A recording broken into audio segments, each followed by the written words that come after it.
Everyone. दोस्तों, आज के इस वीडियो में हम लोग देखने वाले हैं क्लास 6 भूगोल अध्याय 6 पृथ्वी और ग्लोब इस पार्ट का क्वेश्चन आंसर। तो चैनल पर पहली बार आए हैं तो चैनल को सब्सक्राइब कर लीजिएगा और बेल आइकन को साथ में प्रेस कर लीजिएगा। तो चलिए हम लोग वीडियो को करते हैं स्टार्ट और क्वेश्चन आंसर देखते हैं। हमारा अभ्यास है सही विकल्प को चुनें। एक देशांतर से दूसरे देशांतर की दूरी तय करने में सूर्य का कितना समय लगता है? तो इसमें हमारा सही उत्तर हो जाएगा ऑप्शन नंबर को 4 मिनट लगता है। 2 में है सबसे अधिक गर्मी कहाँ पड़ती है? तो इसमें हमारा सही उत्तर होगा ऑप्शन नंबर गो उष्णकटिबंध में। क्वेश्चन नंबर 3 है हमारा कर्क रेखा है। कर्क रेखा कितने डिग्री? तो इसमें हमारा जो होगा वो होगा 23 डिग्री उत्तरी अक्षांश, ऑप्शन नंबर खो।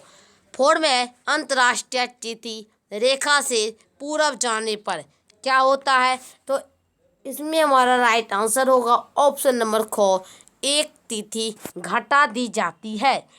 आगे है हमारा खाली जगहों को भरे। खाली जगह को भरना है।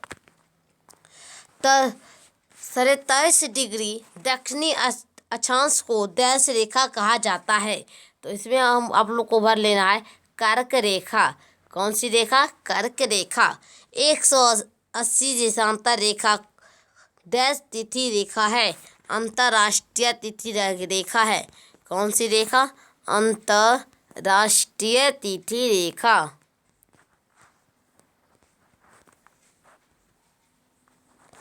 इस प्रकार लिख लेना है। 3 नंबर है पृथ्वी पर कुल डैश ताप कटिबंध है। तो 3। पृथ्वी पर कुल डैश देशांतर रेखाएं खींची जा सकती है। तो इसमें हमारा हो जाएगा 360 डैश रेखाओं की मदद से समय का ज्ञान होता है। तो 3 रेखाओं की मदद से। दोस्तों, अब हमारा जो नेक्स्ट क्वेश्चन है वह है कम शब्दों में उत्तर दे। पृथ्वी के दिए गए नमूने का क्या नाम है? तो पृथ्वी के दिए गए नमूने का नाम ग्लोब है। क्वेश्चन नंबर 2 देख। ऑप्शन हमारा 2 नंबर क्वेश्चन है यह नमूना जो है ग्लोब किस आकृति का होगा? जैसे त्रिकोण आकृति का, गोल, त्रिभुजाकार। तो यह जो है गोल आकृति होगा ठीक, क्योंकि पृथ्वी गोल है तो उसी का नमूना है तो यह भी गोल आकृति का होगा। क्वेश्चन नंबर 2 देखते हैं। क्वेश्चन नंबर 3 है हमारा इस नमूने की आकृति वाले किन्हीं अन्य 2 वस्तुओं के नाम लिखे। तो संतरा, खरबूजा या फिर तरबूजा। ठीक है। घ नंबर क्वेश्चन देखते हैं। क्वेश्चन नंबर घ है हमारा पृथ्वी के इस नमूने पर कौन सी रेखाएं बनी है? तो पृथ्वी के इस नमूने पर अक्षांश रेखाएं, कर्क रेखाएं, भूमध्य रेखाएं, मकर रेखाएं बनी है। अंगवा नंबर क्वेश्चन है इस नमूने के अलावा आप और किन माध्यमों से पृथ्वी पर स्थित किस स्थान का पता लगा सकते हैं? तो इस नमूने के अलावा मैं आसमान में सूरज की स्थिति, रात में ध्रुव तारे को देखकर किसी स्थान की स्थिति का अनुमान लगा सकते हैं, लेकिन इसमें बहुत परेशानी होती है। ठीक है। क्वेश्चन नंबर 3 हम लोग देखते हैं। अब हमारा नेक्स्ट क्वेश्चन है क्वेश्चन नंबर 4 का एक अक्षांश वृत्त किसे कहते हैं? तो उत्तर देखते हैं। तो हमारा उत्तर है यहाँ पर भूमध्य रेखीय वृत्त एवं किसी स्थान के बीच जो कोण बनता है उसे उस स्थान का अक्षांश कहा जाता है। क्वेश्चन नंबर 2 देखते हैं हम लोग। क्वेश्चन नंबर 2 है हमारा 2 प्रमुख अक्षांश रेखाओं के नाम बताए। तो कर्क रेखा, मकर रेखा। क्वेश्चन नंबर 3 देखते हैं।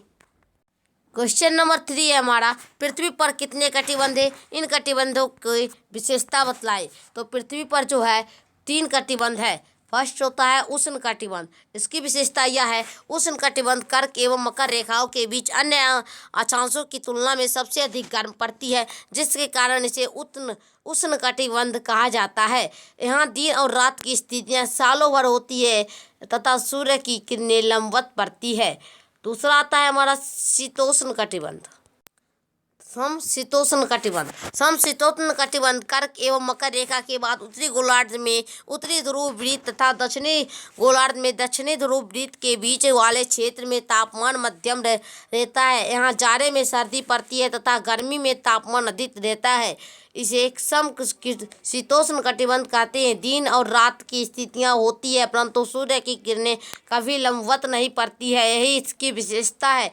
3 में आता है शीत कटिबंध। उत्तरी गोलार्ध में उत्तरी ध्रुव तथा दक्षिणी गोलार्ध में दक्षिणी ध्रुव में सालों भर ठंड पड़ती है, इसे शीत कटिबंध कहा जाता है। यहाँ 6 महीने दिन एवं 6 महीने रात होती है।